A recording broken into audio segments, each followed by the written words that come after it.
Now, this is where probably most runners that I ever come across are really lacking, is getting your training to compound. If you keep everything the same as last year, same miles as last year, same frequency as last year, same pace as last year, but you just did one stride per mile for a whole year, you're gonna be significantly better at the end of a year. Today, we're gonna be talking about new year, new you. And this can be a really big topic, how to have the best life that you're capable of, how to improve your finances, how to improve your nutrition, how to improve your running. And so instead of doing a huge workshop on all of that right here, we're gonna look at the one thing that you probably want, your brain probably wants right now is like, just give me the most obvious thing to make my running better. And I'm gonna tell you how to do that and how to do it pretty easily, actually. Now, there's a number of things that you could improve in order to improve your running. You could improve, let's say, the mileage you run, the elevation change in that run, the speed that you're running, the frequency that you're running, maybe the duration that you're running, which is different from the mileage because it's dependent on terrain, right? You could also improve your nutrition, you can improve your health, you can improve your sleep.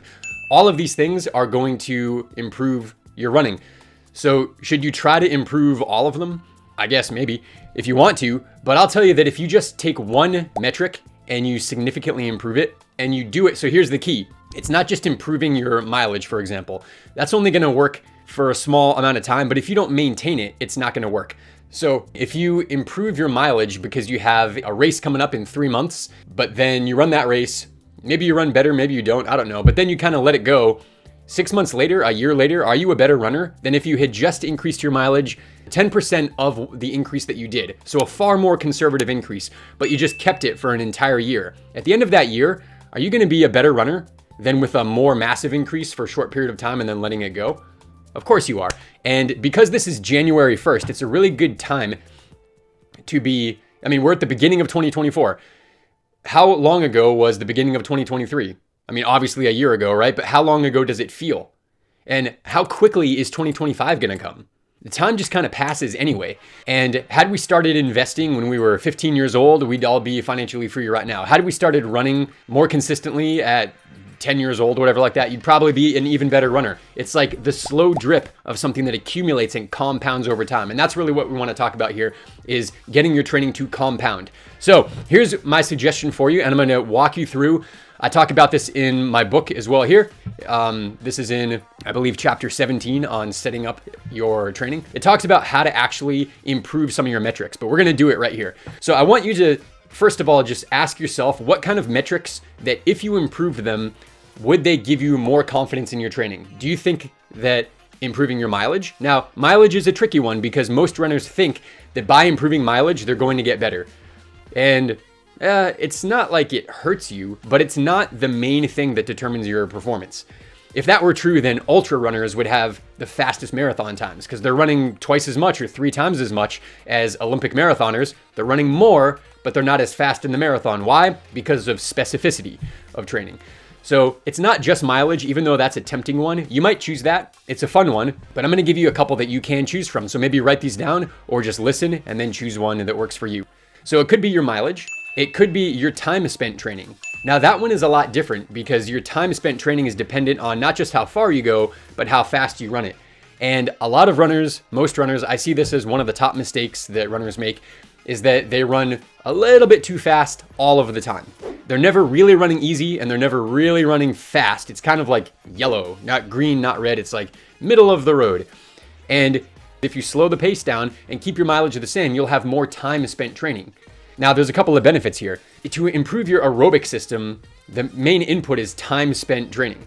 So there's other things you want to improve too, like your neuromuscular efficiency, your pace awareness, but just for your aerobic system, time spent training is the main input. So if you slow the pace down, then you get more time spent training for the same miles. Your injury risk also goes down. So that means really you actually could run further because you have less impact when you run slower. And you're kind of like less burnt out. It's easier to recover if you've been running slower. So you could actually run more volume. And that sounds like a good thing to do at the beginning of the year, maybe during base training, doesn't it? So we've got mileage, we've got time spent training, then we've got elevation. Now, elevation change doesn't seem to be in the world of road runners all that much. If you're running a road marathon or half marathon, 5K or 10K, we probably aren't tracking elevation change over a week. Probably not. But you know who does track elevation change are trail ultra runners. So if you're not a trail ultra runner, maybe you don't need to track it, but some of you are, or some of you want to be. And the elevation change that you have is in your training is going to make or break your ability to run well on the trails. Definitely. If you take someone who's used to running on the flat road and put them in a mountain race, they're going to get their butt kicked. And conversely, if you take someone who's a mountain runner and put them on a flat road, their quads are going to blow up. It's going to be really difficult. We need to train specifically for what we want to do. And so personally, some of the best running I've ever done is when I've tracked my elevation as the number one metric that I'm training. So I'll get a ton of uphill and downhill, but I might only go, not that many miles because it's really slow going steep up and steep down. And my legs get really strong and I run really well in the kinds of races that I like. So you just got to ask yourself, what kinds of races am I training for? Elevation change should be a metric that you're at least tracking, because even if you want to run road marathons like Boston Marathon or something, if your elevation change in your training went from, 800 feet of gain per week to 2,000 feet of gain per week, which is still relatively conservative, your legs are going to be so much more adapted to the uphills and more specifically the downhills of Boston or whatever other race you may choose to do. So we got mileage, we have time, we have elevation, and I want you to see that those three kind of go together. So time and elevation are really tied together because the more elevation you have for a given mileage, the greater time it's going to take. Okay, here are two others for you. You could improve the amount of days per week that you run. So leading into 2024, how many days did you run last year? And what's the average? So take the total amount of days, divide it by 365, times it by 7, and you have your average days per week that you ran. Now, what if you just improved that a little bit by like a half a day or 1 day per week, but you did that for 52 weeks? Even if your mileage stayed the same, even if everything else stayed the same, you'd have whatever, 40 to 50 or 60 different additional training bouts throughout a year. That's quite a bit. You're going to get a better HGH, human growth hormone, secretion when you have a higher frequency of running because it's in response to an exercise and then resting. So if you would normally take 2 days off, but you only took 1 day off, and you keep the same mileage, your injury risk goes down because you have the same miles spread out over more days. You recover better throughout the week because it's less intense on any given day on average. And you also recover better because you have the increased HGH secretion. So we have mileage, time, elevation, days per week. And here's another one for you. This one's fun, is your strides. Now, this is where probably most runners that I ever come across are really lacking. They get the miles in, they get the long runs in, they do the tempo runs, they do the threshold runs, but they're not doing strides ever. Maybe interval runs every now and then, but they're not really racking up stride after stride after stride throughout a week, throughout a month, in an entire training cycle. And I'm telling you that this is one of the best things that you can do for your performance, is to get yourself not just aerobically fit through easy running and lots of it, but also get yourself neuromuscularly fit and engaging those fast twitch muscle fibers frequently. And this is running, about 100 meters at a time at roughly mile to 5K race pace. Anywhere in there, you can play with it a little bit, but it's like relatively fast, about mile, 2,000 meter race pace. And you're hitting it for short periods of time, again and again and again, up to even 2 strides per mile average in a week. Now that's a high amount, but there's really no reason why you can't be at 1 stride per mile every week. And if you haven't done that over the last year, but you're maybe starting to, if you keep everything, so here's the real key, okay? If you keep everything the same as last year, same miles as last year, same frequency as last year, same pace as last year, but you just did 1 stride per mile for a whole year, you're gonna be significantly better at the end of a year.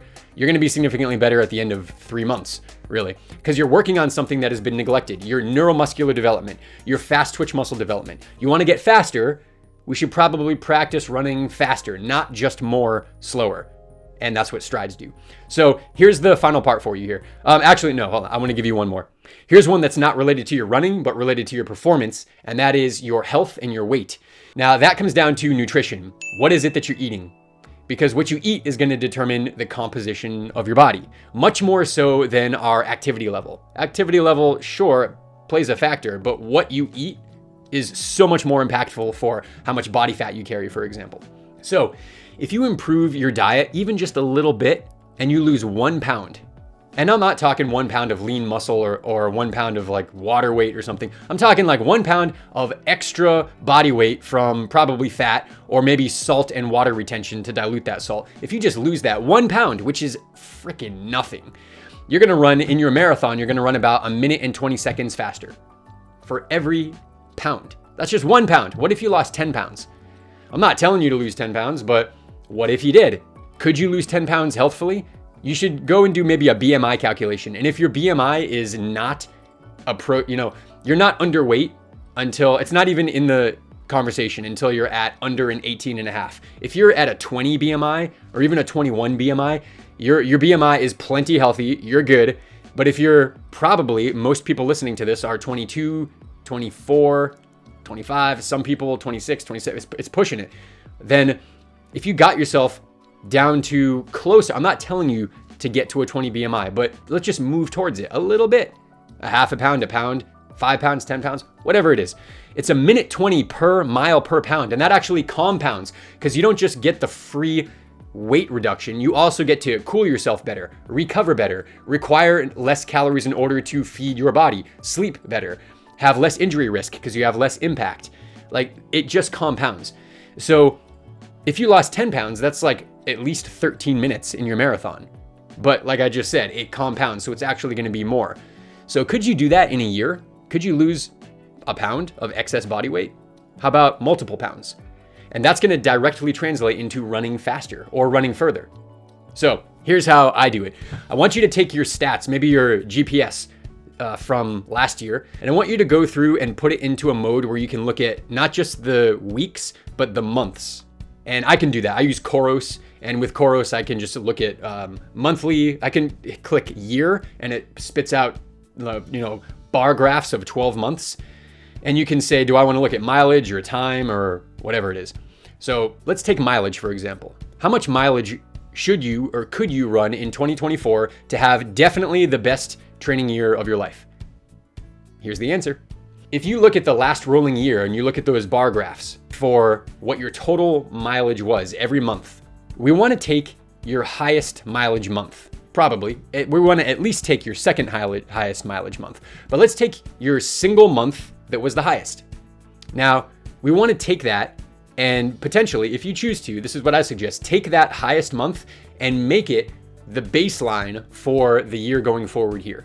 Now, a couple of really good things happen here. By definition, you'll have the superior year with training volume by a lot because you're taking the most you did in a month and you're making it the average or even the lowest that you do over the next 12 months. So your mileage is going to be higher. But the real beauty in this is twofold. Number one is that you're very unlikely to get injured or burn out or plateau. Why? Because it's not more than you've done in the past. It's the same that you've already done and you didn't get injured and you didn't die and you didn't burn out because you're here still. So you already did it. We're just going to go back and redo it, but we're going to focus on doing it again and again all throughout the year. So injury risk is low. You know that you have the time for it. You know that you can do it. You know that you're capable of doing it and that even you want to do it because you've done it before. So the downsides are minimized and the upside is that you've never done it for 12 months. Now, why do I say the biggest month and not the biggest week? Because oftentimes we can have a really big week and it's kind of artificial. We can't keep it. So if you ever do a long run on a Sunday and then you do another long run the following Saturday, and technically it's within a week, so you have like this huge mileage. So for that reason, we don't want to use weekly, we want to use monthly. And if for some reason your monthly mileage is far higher, like if your biggest month is far higher than any other month, for whatever reason, you did a big race or something, then what you can do is you can take your biggest 3-month period, like your biggest quarter. All we're doing is we're zooming out. We're taking, instead of the biggest week, we zoom out. What's the biggest month? And if it seems like it's not representative of what you could actually do, it probably is. 4 weeks is a good sample size, but you can zoom out even more and go for 3 months. Zoom out however far you need, but we're gonna take the biggest you've done and do it for 12 months. Now, if you don't wanna do that with mileage, do it with elevation gain. If you don't wanna do it with that, do it with time spent training. Or if you don't wanna do it with that, do it with the amount of days that you spent running over last year. Find the average per week and make that increase that a little bit and make that the bottom to where you never go below it and move above that, or add strides in. And 1 stride per mile is a great place to get yourself to. And if you want to go beyond that, you totally should. But chances are you didn't do that over the whole last entire year. So that's all. I want you to be able to set yourself up for success this year, to have it be easy, to have it be fun, to know that you've already done it. And the only thing you need to do is be more consistent in your training so it compounds over time. That's how you get good at anything, isn't it? Let it compound. Okay, thank you so much if you're one of our readers who's got the book and left us an awesome review. But if you haven't yet, go ahead and pick up your copy. Run Elite. It's on Amazon right now. It's on Audible right now. Train and think like the greatest runners of all time. If it weren't for you guys, we wouldn't have even made this. So take care, and thank you for making it a success.